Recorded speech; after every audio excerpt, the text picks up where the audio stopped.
కూతురికి విపరీతమైన జ్వరం రావడంతో స్వప్న బాగా కంగారు పడిపోతూ ఉంటుంది. ఇక రాహుల్కి ఫోన్ చేసి, రాహుల్ పాప ఒళ్ళు కాలిపోతుంది, డాక్టర్ హాస్పిటల్కి రమ్మన్నారు, త్వరగా రా అని అంటూ ఉంటుంది. కానీ రాహుల్ నిర్లక్ష్యంగా, నాకు ఆఫీస్లో చాలా అర్జెంట్ వర్క్ ఉంది స్వప్న, రేపు మార్నింగ్ ఫైల్ సబ్మిట్ చేయాలి, నువ్వు ఎవరినైనా తోడు తీసుకుని వెళ్ళు, నేను వర్క్ అవగానే అక్కడికే వచ్చేస్తాను అని అబద్ధాలు చెప్తాడు. ఇక పక్కనే ఉన్న రుద్రాని స్వప్నని అంతగా బ్రతిమలాడదావేంటి అని కోప్పడగా, దాంతో రాహుల్ నవ్వుతూ, మంచివాడిగా నటించడం చాలా కష్టం మమ్మీ అని వెటకారంగా అంటాడు. ఇక స్వప్న కావ్యకు ఫోన్ చేసి హాస్పిటల్కి రమ్మని అంటుంది.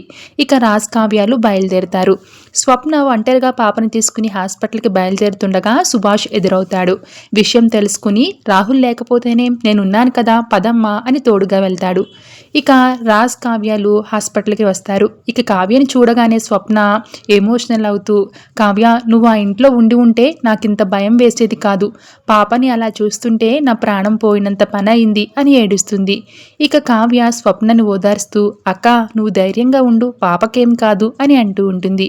ఇక అక్కడే ఉన్న సుభాష్ రాజ్తో మాట్లాడుతూ, రాజ్ నువ్వు రేవతి ఇంటికి వెళ్ళడం వల్ల ధాన్యలక్ష్మి చాలా తప్పుగా అర్థం చేసుకుంటుంది, మీరే కిడ్నాప్ చేయించారని నిందలు వేస్తుంది అని చెప్తాడు. దానికి రాజ్ బాధగా, పిన్ని కొడుకు మీద ప్రేమతో అలా అంటుంది నాన్న, కానీ మేము ఎలాగైనా కళ్యాణ్ని వెతికి తీసుకొస్తాం అని మాట ఇస్తాడు.